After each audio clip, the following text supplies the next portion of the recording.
Welcome to The Parent Light with Jennifer Peaster and Wendy Sexton, two of your mentors from the Ascension School of Spirituality. We are really excited and honored to be here with you guys today and see what is ready to come up with some inspiration and love and light through this parent light. Jennifer's going to pull for us today. Okay. What we're going to talk about. Yeah, we were just talking before about we just don't know what comes up. So it really doesn't give us a chance to collect our thoughts. So if we're taking a minute, that's what we're doing, trying to figure it out. Okay, so I'm just going to grab this one. And, before you tell us what it is, I just thought, isn't that what parenting is? Like, we sometimes have a plan, but, the kids are constantly throwing the unknowns at us, or the unknown is coming up. So, that's real life. We don't always get to plan because it's moment by moment, even if we know we're headed somewhere, we've got to do. It's life still runs the show. And we have to show up. Yes, that's true. So how do you do it on the fly? So this is an odd one that came up. And I'll explain a little of why I put it in here. It's like separation or divorce, and how do you tell your kids, and how do you handle that? And I realize I feel like it's a topic for anybody because it's a little bit about co-parenting and how do you communicate to your kids. And one of the hardest things is like telling them hard news and kind of being on the same page. So one thing, can I go ahead and start? Is that? Yeah. So the one thing, the other reason I put it in here is because I have clients that come with this issue of really being really concerned when they've decided to separate their households and how to take care of the kids in that.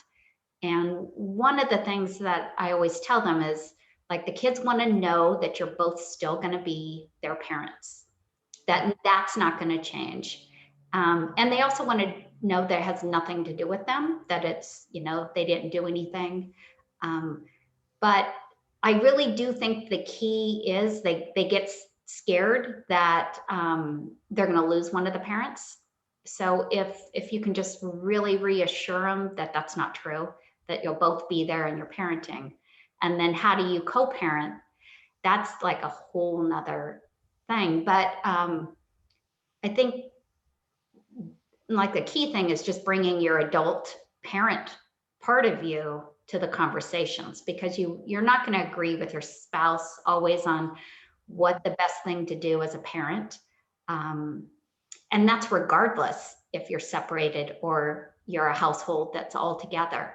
And so I don't know, Wendy, do you have any thoughts on that? Like, how do you come to agreements when you start from two different places too? Right. I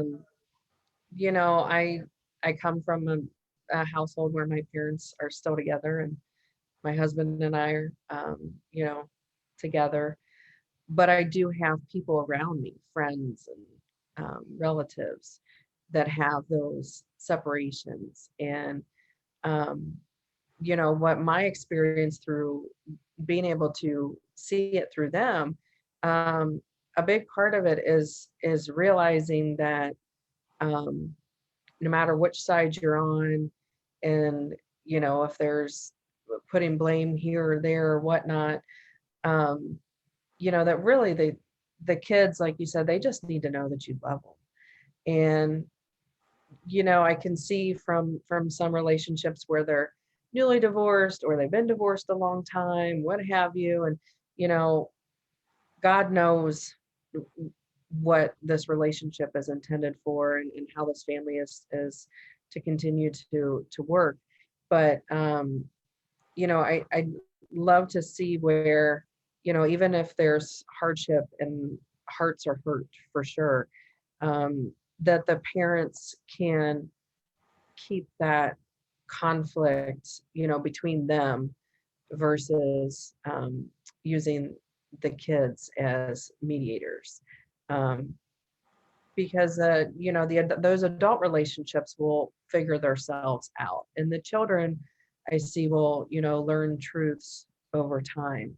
So it's, I guess my thing would be, don't waste your energy um, on trying to convince your kids of what the other partner's doing or what their responsibility's doing, and just stand in your wholeness and your truth and show up for them and you and them, and let your relationship with that other person be its own entity.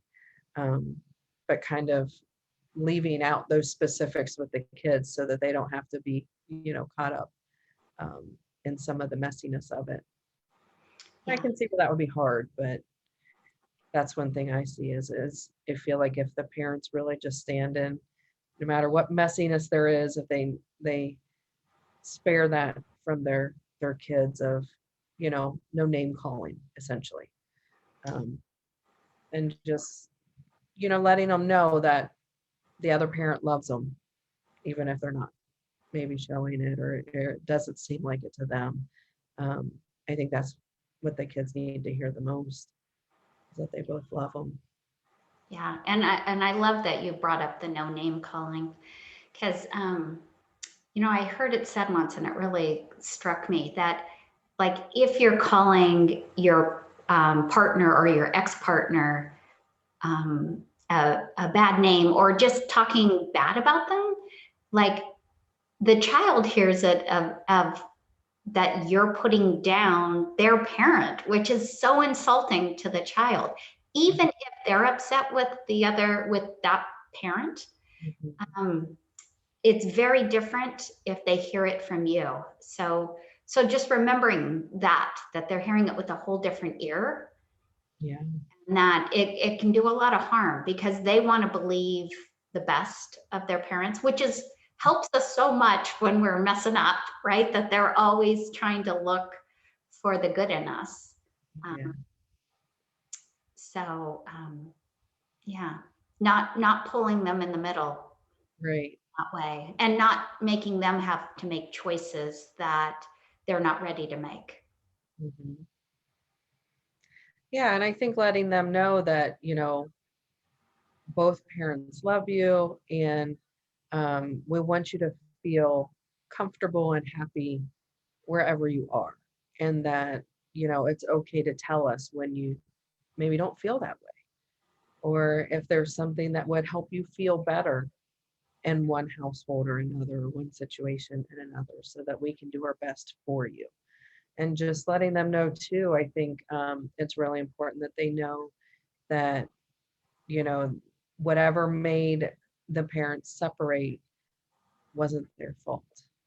I think I see a lot of that with little ones that think they must have done something wrong, and And so they can fix it. yeah, yeah, like, if I just do this, maybe my parents will get back together, Mhm. which is a lot of pressure.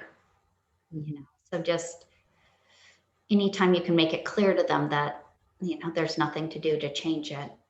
Yeah. Yeah, Their only job is to be a kid. that's right. Yeah. And the households won't be exactly the same, but in some ways it does give them more options. Like that's even true of when parents are together. Like when mom's on duty or dad's on duty, it looks different. And so that's okay. It doesn't have to be exactly the same. Yeah. It brings different things. Yeah, definitely. Okay. That Anything sounds like a good place maybe to close up. else? Okay. Well, this is Jennifer Peaster, and that's Wendy Sexton, and we're glad you joined us today. And we'd like you to remember that you're already a better parent than you think you are. Bye for now. Bye.